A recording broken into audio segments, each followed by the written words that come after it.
it's one thing to meet a black belt, but a black belt that swims with sharks in more way than one. It's not every day. It's not every day. So welcome, brother. We're excited to have you.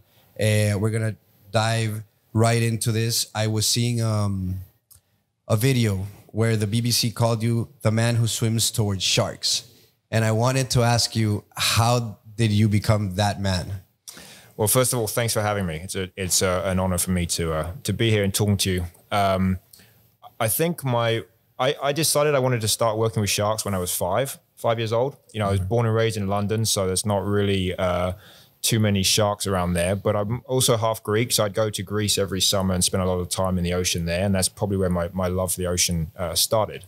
But around about 5, I had made my decision that that's what I wanted to do. And I can't completely remember why I started to love sharks. Actually, partially was from the movie Jaws. They had a kind of opposite effect to me and actually made me love sharks. But made me hate sharks. That was the response for most people. But for me, I was like, oh, that, you know, the biologist in there was pretty cool and I'd like to do that.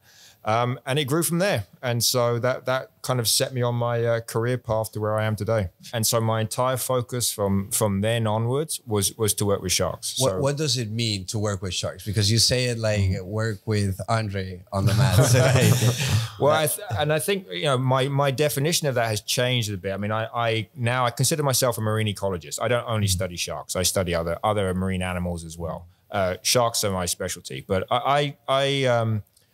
there's many different ways you could work with sharks. You could be a dive instructor and take people to see sharks. You could be working conservation. To me, I'm a researcher. And so I research the ecology and biology of sharks. And really what I try to do is answer new questions about these animals, try to find out more about these animals that we don't know, because they're fascinating animals. And I find them both fascinating and also incredibly beautiful animals as well. Talking about how you work with sharks, right?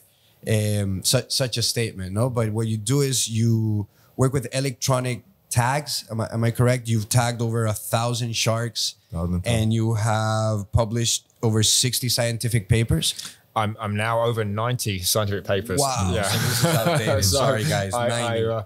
Yeah, that was when I first got here. I was at 60, so I'm about 90 now. But yeah, I do use a lot of electronic tags. I really like to use technology to study these animals. And so I like putting sensors on the animals so that we can sort of study them in their natural environment without interfering with them. And these sensors tell us, you know, different things about how they live their lives. What is the importance of studying sharks? Well, the big problem that sharks face is that a lot of their populations are declining because of overfishing. And so the problem with sharks is they have evolved a lifestyle that didn't include the amount of additional mortality from human fishing. So they can't really keep up with now the fact that we kill lots of them for various reasons mostly related to commercial fishing. And so for a lot of populations, not all of them, we're starting to see declines in their numbers. And so that's a concern, not only because it should be a concern if we drive animal populations to extinction, but also in terms of what effects that may have on our environments, because they're top predators and top predators are important. And we don't know what impact they may have on these environments. And tell me something, Yannis, humans eat shark? Yeah, so it varies. So for example, shark fin soup is obviously a delicacy in some countries. So obviously that's a big driver for catching and killing sharks just for the fins. In some places, people do eat sharks of various species. But a lot of sharks are killed by what we call bycatch, meaning that you're trying to catch something else like tuna or swordfish, and you catch a shark instead. Because obviously if you have a hook with bait, they may take it. The shark is still dead, even though you're not trying to catch that animal. So a lot of sharks get caught accidentally in that way. And what is being done? Like, is the spirit of your research to influence policy? Mine, it varies. So some of it is to come up with conservation techniques we can use to try and prevent this. I mean, obviously, I eat fish, so I'm not opposed to fishing. I'm not trying to shut down fishing.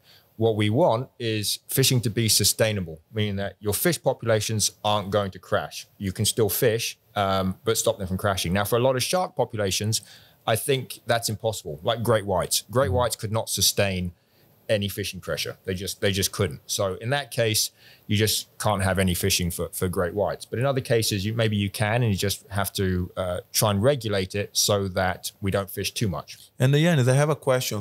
Here in Miami, we have a lot of sharks, and a lot of people say then the bull shark, then the shark that we have here is a shark, is one of the only sharks who attack the human because he wants. This is true? I wouldn't say that. So we do have bull sharks. We actually do have a lot of sharks in Miami waters. Black dips, we have tigers, we have bull sharks, we have hammerheads, and How that's many a species good thing. of sharks in general? In the world or here? In the world. At the moment, we're over 500 and counting, because we find new species, especially some of the deep sea species. We find new ones every year. So we're over 500. But Miami has a healthy shark population. I won't say healthy, but we do have a lot of sharks, and that's a good thing. I mean, that is a good sign. Bull sharks, are responsible for quite a lot of bites on humans. They're a big shark, so some of those bites can be fatal. Still, for the most part, if you see a bull shark, it's not going to do anything to you. The probability of it biting you is very low. A lot of people say he's very aggressive, but it's not true. No, I think that's been exaggerated. You do see claims that they're very, very aggressive, and certainly some of them can be. I've personally been in the water many times with bull sharks. I've never had one come after me.